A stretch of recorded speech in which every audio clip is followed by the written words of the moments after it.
Am I the whole for bringing my toddler on a group trip even though it made my friend upset?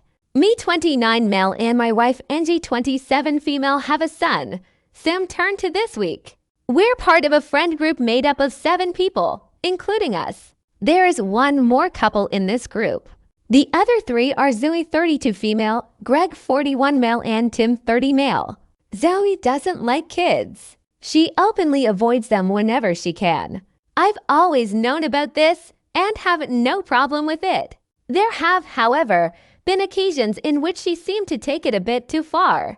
The friend group lives all over the country now, and most of us only get together once or twice a year. This January, we all decided to take a 5-day trip to Greg's beach house. It's in a different state and a 2-hour flight away. Both Greg and Tim have children. Greg made sure to invite us over while his kid would be with his ex. But Tim is a single father and couldn't afford to leave his daughter with a babysitter for 5 days. Due to that, it was decided that both Tim's daughter and Sam were welcome on the trip. Angie and I offered to leave Sam with my mother-in-law, but the whole group, including Zoe, said it was fine. All of these decisions were made 2 months in advance. 2 days prior to the trip, Tim informed us that his daughter had chickenpox, and he had to cancel their tickets to stay with her. At that, Zoe called Angie and said, "Guess your mom will have a busy week." My mother-in-law was traveling and wouldn't be back for another week.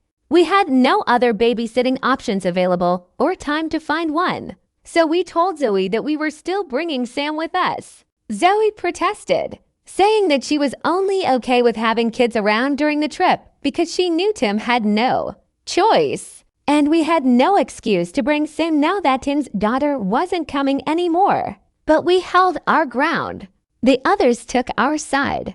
During the trip, Angie and I made efforts to help Zoe avoid Sam as much as possible. This ended up making our own trip underwhelming, as we were spending a lot of time apart and didn't get to see our friends as much as we wanted to. But it worked. Zoe and Sam were in the same room a total of 4 times, including both our arrival and departure from Greg's house. In spite of that, she insists that we ruined her trip by bringing him, and that it was selfish of us to not consider her feelings about children after Tim dropped out. Zoe hasn't spoken to us since we flew back home. This week, she unfollowed Angie on Instagram 10 minutes after she made a post for Sam's 2nd birthday. So I think she's still bitter. Angie has been feeling guilty about this. I tried to reassure her we had no other option, and it was unreasonable of Zoe to ask us to change our plans at the last minute like that. But I'd be lying if I said I didn't consider we might be in the wrong. Am I the whole?